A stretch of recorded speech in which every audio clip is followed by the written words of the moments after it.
Bagi berbaruk dengan lagu yang salah berbeda. Majama jama jama jam.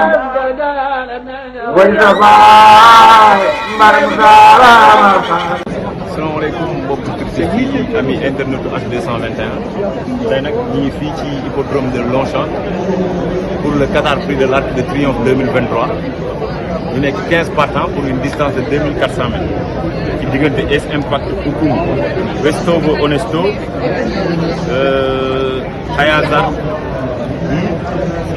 ak yeneen incha allahu rabbi tey H221 di leen dugal ci biir hippodrome bi lépp lu nga xamante ni war ngeen ko gis rek incha allahu rabbi dinañ leen ko war ci kanam tuuti dinañ jël réaction ak ay interview délégation sénégalaise bi fi nekk ku ci mel ni directeur de la LONASE ak yenn propriétaires yi nga xamante ni ñi ngi fi actuellement ba ci kanam incha allah.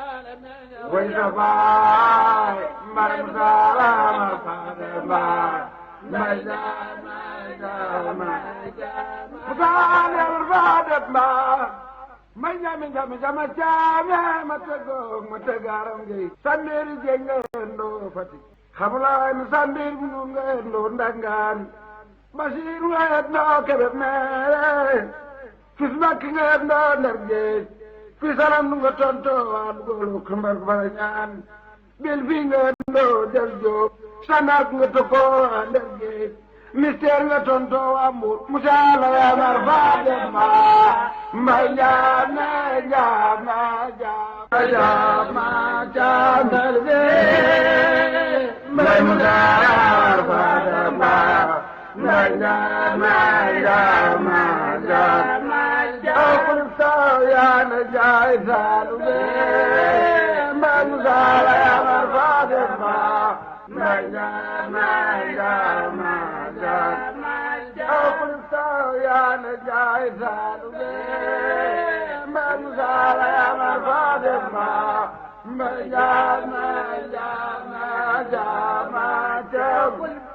Ya najai talbe, mamsalam arfadama, najana.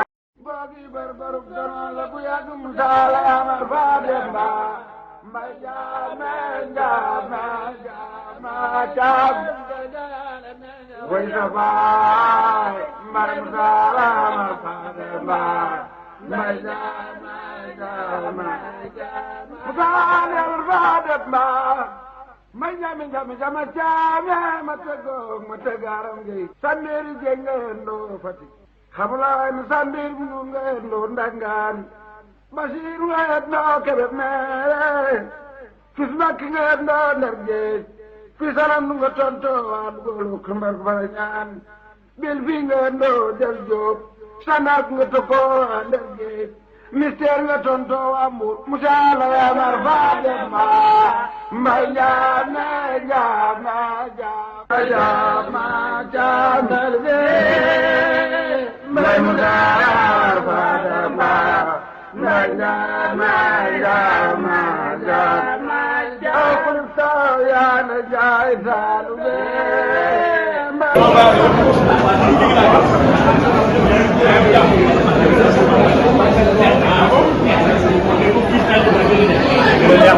International.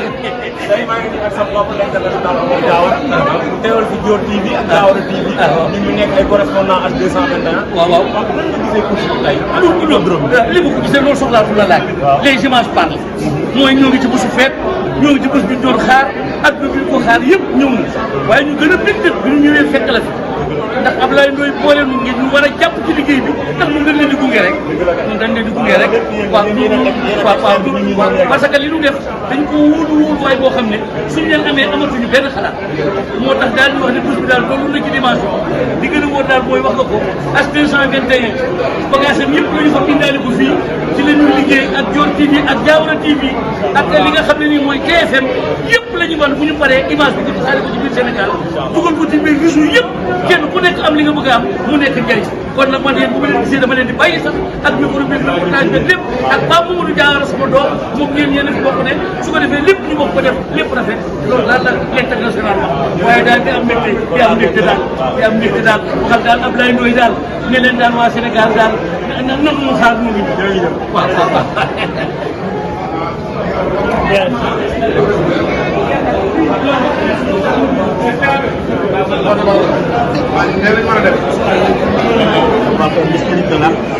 Donc, il y a la plus grande course, c'est-à-dire la Coupe du monde des pur sang, qui se déroule toujours au mois d'octobre à l'hippodrome de Longchamp, c'est-à-dire le premier dimanche. Donc aujourd'hui, on a ici les meilleurs chevaux du continent européen et même asiatique, parce qu'il y a le favori français qui s'appelle AS Impact qui est là, avec d'autres Français aussi. Il y a les Irlandais, il y a les Anglais, Allemands et Japonais.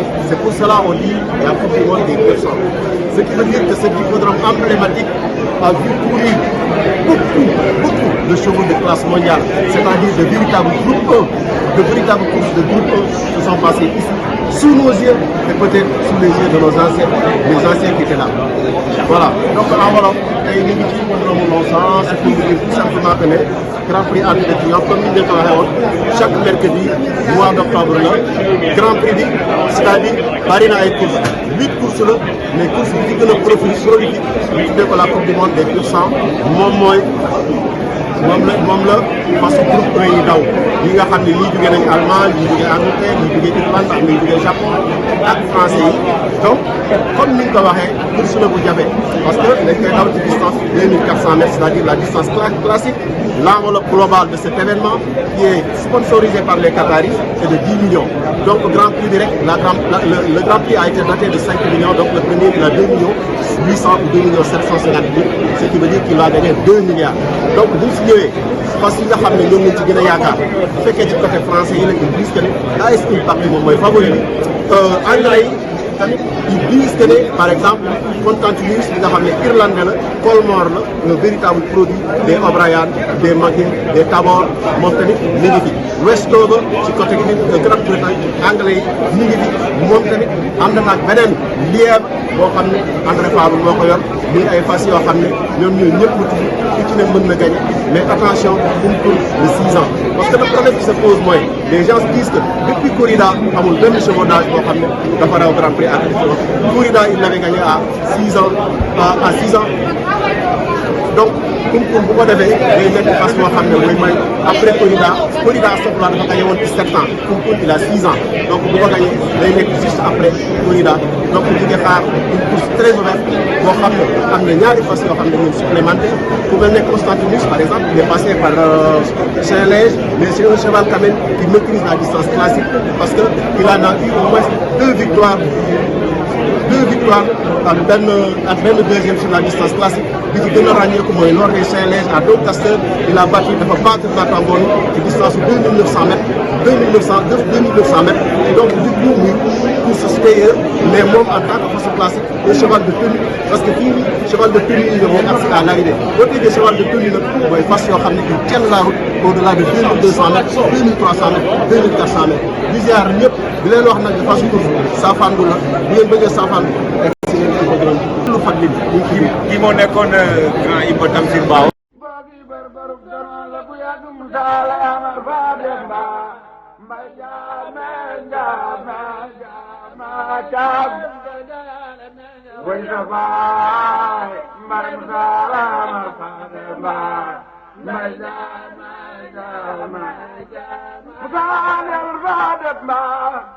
may jami jama caame ma tëggoog ma tëggaaram ngay sandéeri jéeg nga yendoo Fatick xamulaay mi sandéer bu nu nga yendoo Ndangaan Basiir nga yendoo Kébémer fis Makki nga yendoo Ndar Géej fi salam nu nga tontoo waa dugoolu kumbar bara ñaan bil fii nga yendoo Del Jóob sandaak nga tokkoo waa Ndar Géej mystère nga tontoo waa Mbuur Musaa la yaamar faa dem mbay jaama jaama jaama jaama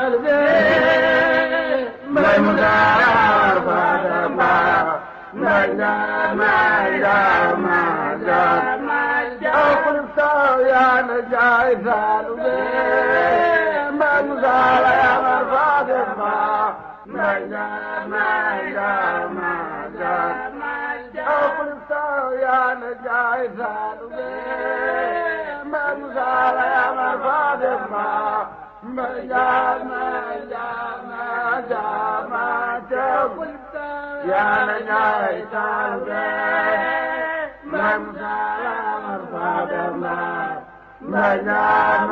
Bagi berbaruk dono lagu yagum sala amar fademba mbay jama jama jama jam way sabay mbay sala amar fademba mbay jama jama jama amar fademba mbay jama jama jama jama matago matagaram gi sameri jengendo fati xamulaay mi sàmbir bu nu ngeen loo ndangaan Basiir wayet noo kebe mere.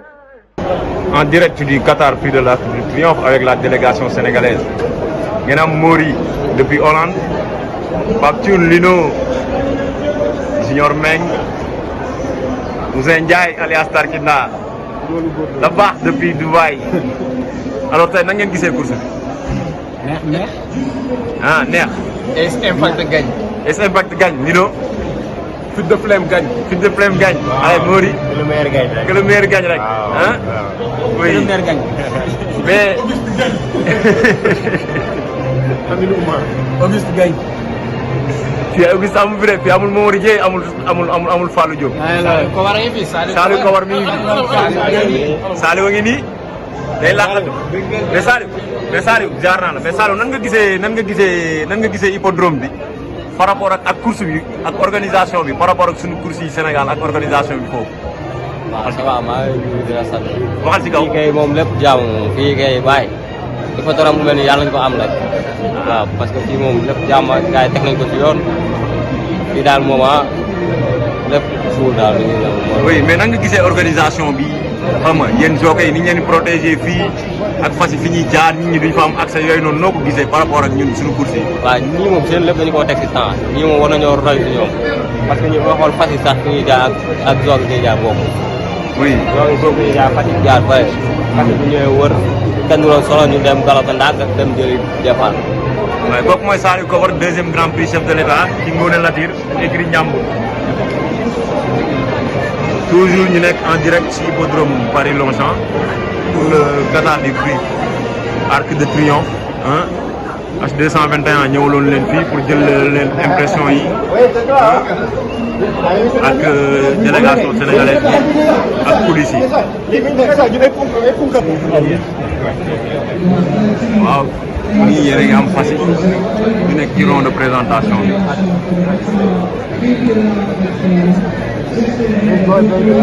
numéro 13 baa ngi noonu numéro 14.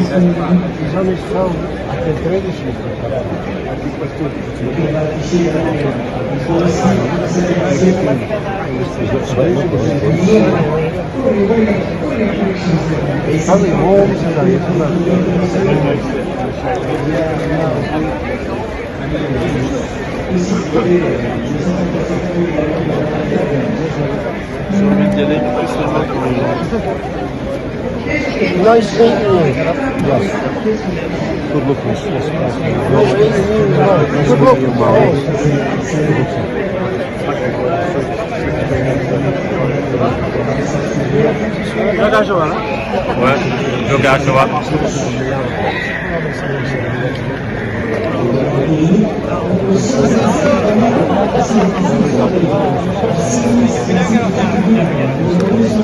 Jockey à cheval.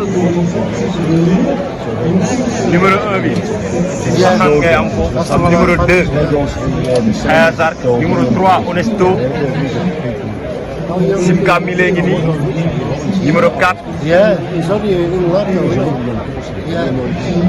Numéro 5 bi moo nekk nii di Bay Bridge. Bay Bridge de numéro 5. Numéro 6 Westover. Numéro 7, Oukoum, le mâle de 6 ans. Le numéro 11, Mr. Hollywood. Le numéro 12, Fit the Flame, monté par Christian Simillon. Les joints, les mots,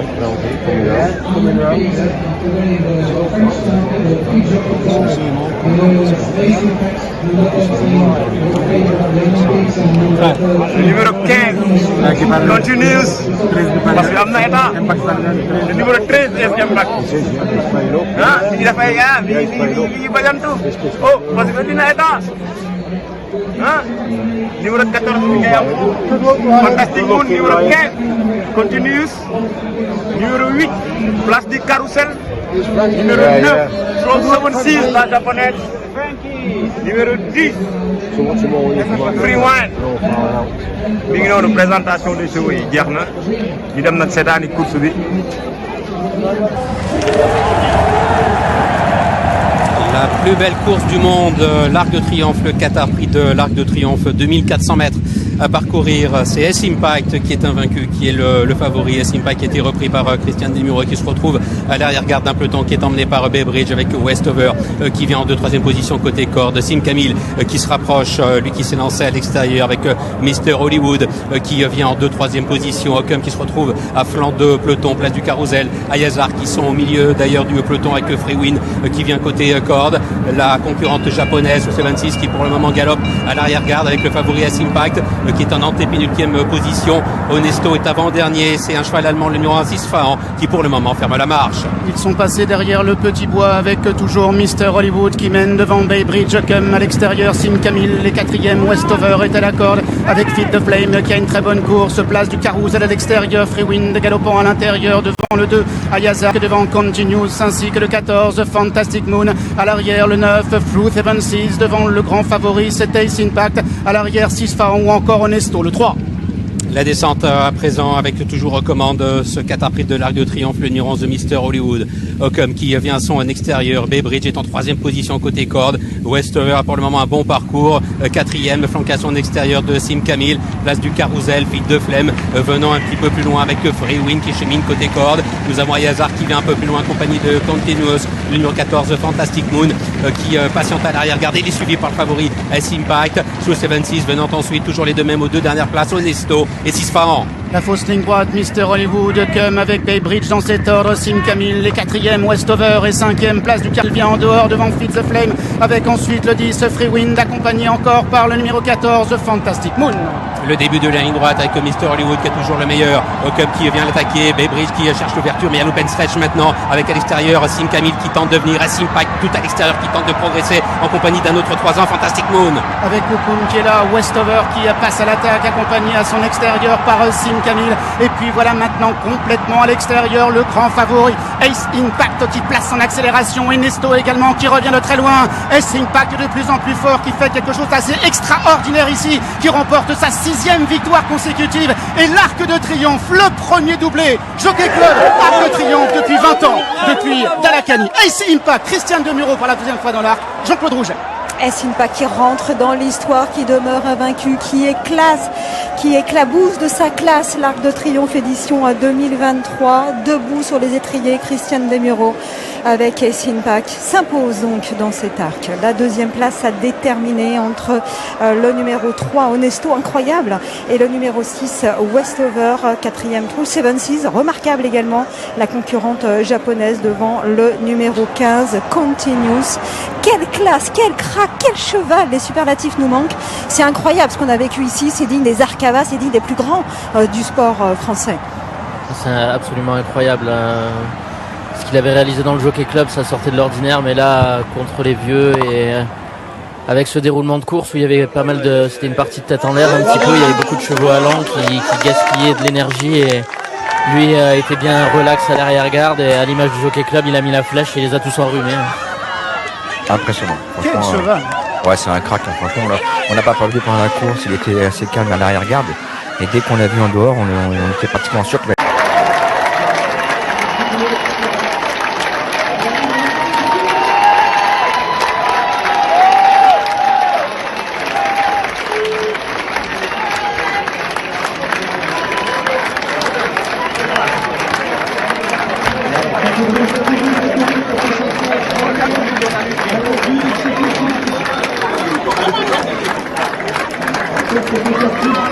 votre propriétaire, M. Chéville, M. Stabila qui vient de voilà, mesdames, mesdemoiselles, messieurs, je pense que tout le monde est bien présent. Nous allons pouvoir procéder à la remise de prix. Et je vais appeler pour recevoir notre propriétaire, les associés, donc Serge Stemrak, Kamel Chimil, qui vont monter sur le podium pour recevoir notre deuxième victoire d'Elfine Park. Monsieur Stemrak, qui va pouvoir monter sur le podium avec son associé Kamel Chimil. Je ne sais pas si vous entendez parce que ça n'est pas échangé. Pour les amis sur le podium, Monsieur Stemrak, chez nous, sous vos applaudissements. Donnez, bravo. Et les applaudissements chez nous également.